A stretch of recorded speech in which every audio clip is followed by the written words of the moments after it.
zava-maneno mandeha aloha ray roa telo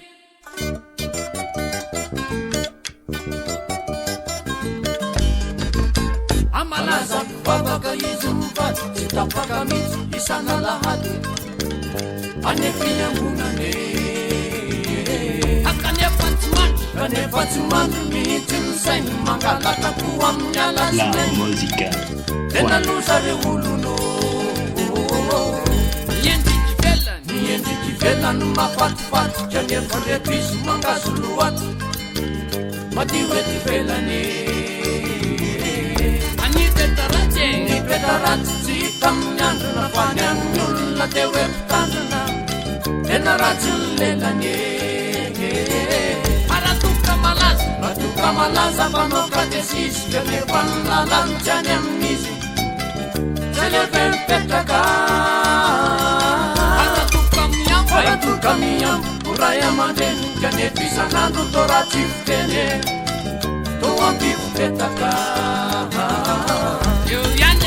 aratoka malaza fanao katesisy kanefa ny lalany tsy any amin'izy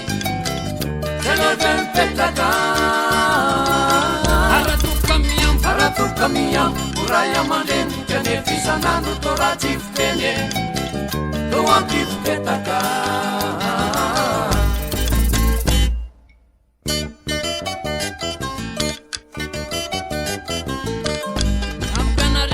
angambenareo tsinonzany fa ny fosolana lehany any tsy menatrakory tsy mitondra makany izy ratsy mitsara mba ho hitan'ny olona mitantara tsy lave matory aratoyana olona tena mpandray ataovy amin'ny fo matahorany ray de mivavahary ary lavonanike tsarambela tsy fapendra mandalo ty fiainany ty tsy zatra ela be aratoka malaza mpanao katesisy kanefa ny lalany tsy any amin'izy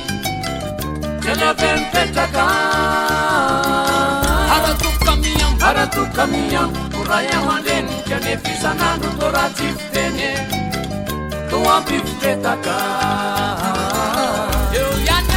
aratoka malaza mpanao katesisy kanefa ny lalany tsy any amin'izy tsy leve mipetraka aratoka miambo oray aman-dreny kanefa isan'andro to ratsy fiteny to ampifipetaka